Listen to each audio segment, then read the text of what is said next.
Hi guys, White Warlock here. This is going to be the first video on the set 5 Blurple list. And in this video I will talk about the different approaches you can take when deciding on what your playstyle is for the deck. Because I think there are multiple ways people are currently building the deck. If you check out the 20 Lord Pro Discord, for example, and there are different approaches. One could be much better than the other, and currently we don't really know yet, obviously, because testing is very limited. The cards aren't out yet. However, at the time of this recording, it's Thursday, and tomorrow, on Friday the 9th of August, the cards will be released, and I will also stream my unboxing or like pack openings, I guess. And after that, we can start testing the decks, right? And we can test what feels better to play or what is just better to play in general. Um, I currently see like two different ways you can play the deck, with like a third, which is kind of like a 2B version, right? And I'll talk about both and what I like and what I've seen in the Discord talking about, like what a good curve looks like, stuff like that. So first is the set 5 tempo version. So this is for Blurple, this is the tempo version, and it follows a very stick together, like very strict formula that works for tempo decks. So the formula is 8 1 drops, 8 2 drops, 8 3 drops. Then you have the full like bounce package of snake and snake, 4 snake, 4 fox, 4 goats, 4 rabbits. Then you have 6 or 7 Elsas. With this you mean the 4 fifth spirit, which you definitely play 4 of, and then either 2 or 3 of the bigger Elsa. Then 4 locations. Currently, I would say that's Queen Castle. However, maybe in a different meta, you want the library, I think it's called. The new set 5 location in purple, where if something dies inside that location, you draw a card, or just McDuck Manor if you just need it for the lore generation, right? If we're going to be a little bit more of an aggro deck, then McDuck Manor solves that better because we have the card draw for the rabbit and the bounce. And then after that, you have like 12 to you have a few you have a few flex options, um, but you see how that depends on how much you have. It's like 14, 13 uh, flex options, which can be filled out depending on the meta and kind of depending on how you want you to build your deck. So the 8 one drops that in the tempo version you're going for is definitely the Charmbox followers, and then the Rafiki for like the defense against aggro decks. I think this makes the most sense. And then for the 2 drops, we're not counting Snake as a 2 drop. We're counting Snake for the bounce package. So this line, right? So we're taking Ursula Met Sea Witch and Tipo for now. Ursula Met Sea Witch is already also a defensive tool and might not really serve that tempo role you really want in a tempo like deck. So you might want to switch from the Ursula to cards like Cusco or Grammatala. It kind of depends on what the meta will look like. But those are the other options. This is more like a defensive option, and it works if you have the big Ursula as a shift target. However, that might not come up that much, and if a Steel Song takes a little bit lower, like a lower percentage of the meta game than I am thinking right now, then the Ursula might go away from your flex options. Then you might want to shift away from this Ursula as well. Also, if cards like a human Sisu become way more prevalent in the meta, then Ursula Seamet, which obviously becomes much worse because then on the draw it becomes really bad against those red decks that play that card. Tipo is like the new Wonder Bat, and in this deck you can definitely use it. So that's your other 2 drop, and I think you always play that one. And then for 3 drops, you play 4 Merlin Crabs and 4 Mickey Mouse Detectives. So in my opinion, 4 Merlin Crabs is a little bit much, and you might want to try out other 3 drops. You could try out Maleficent Sorceress, for example, for more card draw. But yeah, that's like like the classic one you can take it. And it works really well with your bounce package, obviously, with your foxes to one-shot castles. If that becomes a card still, that's very good. And it helps your T-pose become useful um, after you've already played them because it doesn't really threaten the board, right? And your running 4 crabs allows the chance that you can use it, like improves the chance so much that you can use it on Tipo to make Tipo a useful card, right? So those are our 3 drops. Then for later we have the then we get to the bounce package, which is just always 4 snake, 4 goat, 4 fox, 4 rabbit. And for the flex option, I'm taking Venom Elephant as an addition to that bounce package. Is just really good. I think it's really good against Steel. Steel just can't really deal with this card, and if they damage it at the start at their turn and it survives, then you can shift that damage to one of their characters, or if you attack something with them and they can't kill it in response, then they can't really play anything that has less than two willpower because it just dies, right? If you have the elephant on board. Then I'm gonna talk a little bit about the importance of Elsa. This is like your new Pinocchio, but on steroids because it has rush itself, so it can attack itself, and it has evasive. So yeah, this card is insane, and it can also be a shift target for your big Ursula. So I really like it. Yeah, I would definitely play 4 of these. I think it's necessary in more aggro meta we're gonna go to, and yeah, the only reason you wouldn't play this if your meta is 75% red blue or blue and blue steel or something like that. But otherwise, definitely a good card. You can uh, kill things and then quest with it because it's evasive, and otherwise you can use it as a shift target. Obviously, you have to pay attention that if it have like 4 damage, you might not want to shift on it, and you might want to play the Elsa later.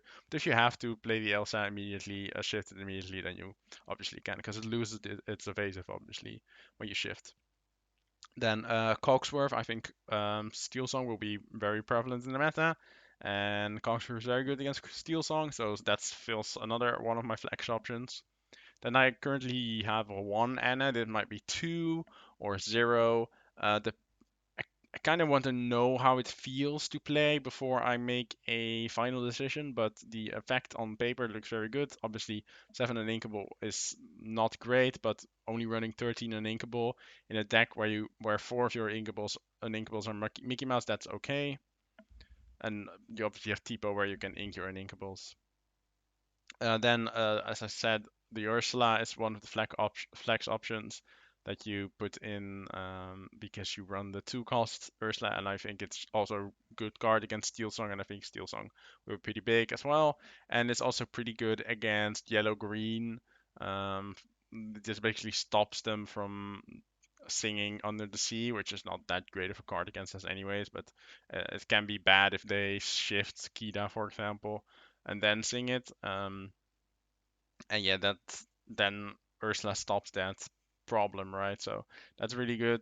I think Hades should always be 2 of your flex options.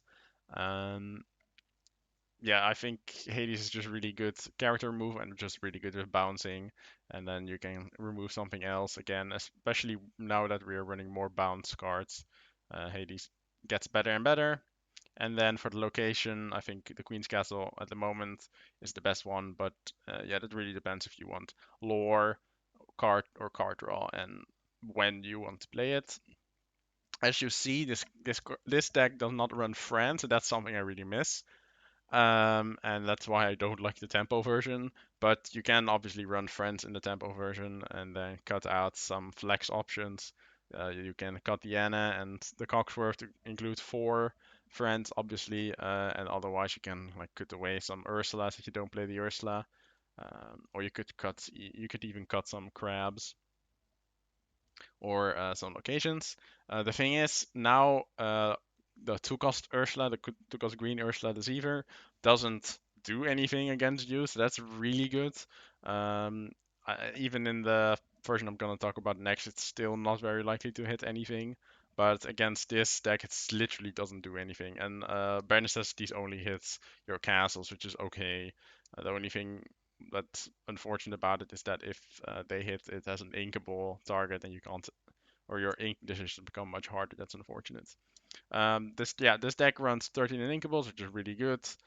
That's very good to handle. So I think a list like this can really become like a new mainstay in the Blurple theory. However, as I said, I prefer a more mid-range option, and the reason why I wanted to play Blurple at all is because I want to play the Merlin, which is the new shift target or the new shift, and it says that when you play it, you can search your deck for any card and put it in your hand without revealing it, right? So that's really good. Um, and yeah, I think I just like that playstyle more, a little bit more toolboxy. And yeah, we really have to think about what toolbox cards you want to play with the Merlin, and if Merlin itself is good enough on its own. But right now, that's that's the thing I want to test first. But right now, I think it definitely could be. So this is a more mid-range, late-game version from the tempo deck, and you can notice already we're playing one less one drop. We're playing zero. We're playing zero two drop beside the Tipo and the Snake. Um, we're only playing two crabs. Um, and then it becomes like more later. So we're much worse in the first few turns, but I think we can solve that by our big characters in the later game. So what we do is we still run the four else out as well as protection, but then we play like Cogsworth and the Anna as a one-off to get from the Merlin. Then we play a Purple Dragon, which you can get from the Merlin as well. And then we play Mufasa. So the 60 card version is like if you really want to play 60 cards, it would probably look something like this. Obviously, we now play songs, and I currently have no space for locations, but that might also be in it. That kind of depends on how good locations are, because I'm kind of worried that red, blue, and blue steel can play that two cost song or action, sorry, that can just kill your locations, and that is like that really removes the usability of the big locations like castle. But library might still be pretty good. So that's something I really want to test. But I didn't really have any space in the 60 card version, and this is why I might want to play a version with more than 60 cards, which can also solve the uninkability issue that this version has, because obviously you're running four more uninkables by Merlin, and your big characters like Mufasa is also an uninkable. So we're right now at 19, which is quite a lot. Um, and yeah, because you're running Merlin, you kind of want songs to get. So if you shift, you can immediately sing a song. And obviously you have friends, which you just want to play normally as well, which is just a good card. And I think one of Let It Go. Um, and a one of second star to the right. Maybe the second star to the right is a little bit too cute, but if you have if you have a Merlin and four total cost, that might be one other like Merlin goat or an elephant, or maybe like Mickey Mouse plus Rafiki.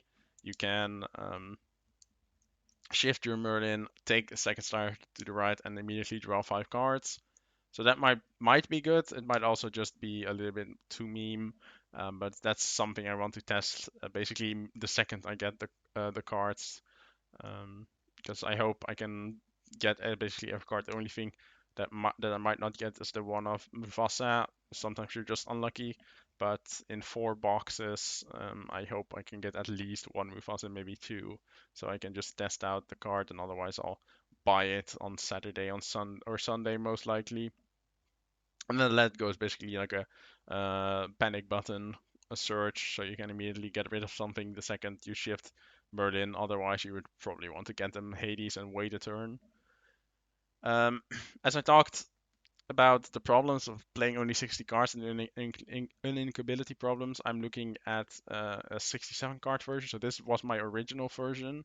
I've not really thought about much yet, but you can see I'm playing Magic at the Spell, which kind of like reaction to anticipation of many wheel decks, especially Mill, which got a lot of extra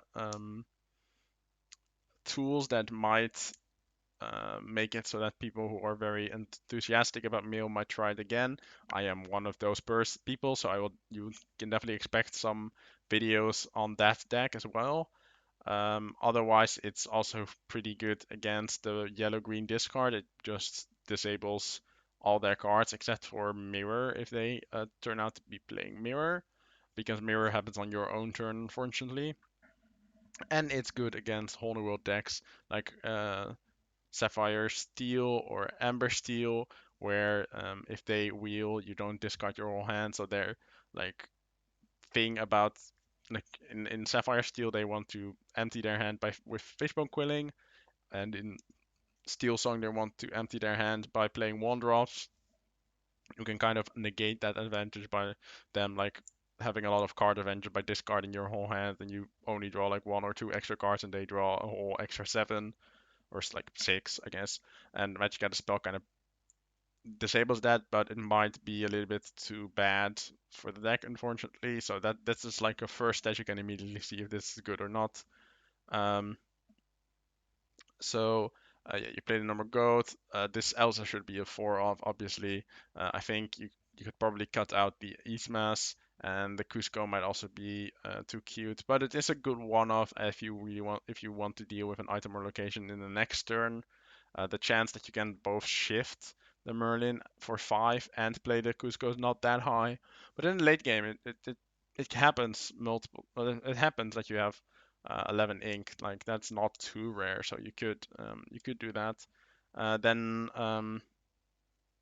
yeah, I still play the 2 of and the 2 of Mufasa, the second Mufasa, because it might just be a good enough card to try to get in normal card draw, and then the same song package of the 4 strength and the 2 one-offs for the Merlin shift. Obviously, playing more than 60 cards makes it so that you're less likely to have the Merlin, but if you look at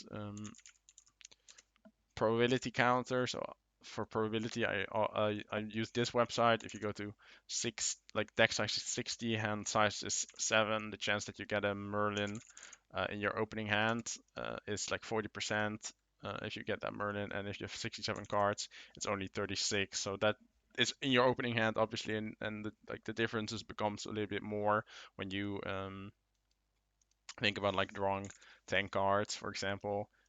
Then the difference becomes a little bit more profound, but it's not that bad. And right, your deck doesn't rely on shifting Merlin. It's just a very good extra bonus. This deck currently runs 20 in Inkables. You see this version ran 19. So it's one extra uninkable for 67 for 7 extra cards, so the ratio is a little bit better. That's like an advantage of having more than 60 cards, especially in a deck where you don't care too much about consistency. Like our deck is consistent because all our cards go to the same game plan of being a mid-range deck. You're not a combo deck or a Bucky, like a Bucky, for example, which well, not necessarily a combo deck. It kind of serves as a combo version, right? And yeah, that then you really need to play 60 cards, and that's something you don't necessarily need to do in this version. Um, Obviously, these numbers are not final. In a deck like this, you could definitely try to get more one-offs or reduce some cards that turn out to be bad cards, so you get down to 62 or something, or maybe even a full 60, if you find your yeah, if you find what you really want. All right, so those are the 3 decks that I talked about: the tempo version, the normal 60 Merlin version, and like additional extra cards that you could play to improve the ratios. That's what I am looking for. Let me know what you guys think about the Blurple deck, which direction it should go, or which direction you think it will go. Let me know about what one drops you like, for example, because maybe you don't like the Cogsworth or the Rafik, and you want Chatterbox followers. Those are interesting decisions as well on Blurple, and yeah, let me know if you like the Merlin version above the Tempo version or otherwise around. Um, Tomorrow, at the time of this recording, tomorrow I will stream my yeah card openings, so my pack openings, so you can check that out. I'm not completely sure yet when, but that might happen in the early evening Central European time, or a little bit later. But you'll if you follow me on Twitch, you'll get a notification either way. All right, thank you guys for watching, and I'll see you guys tomorrow.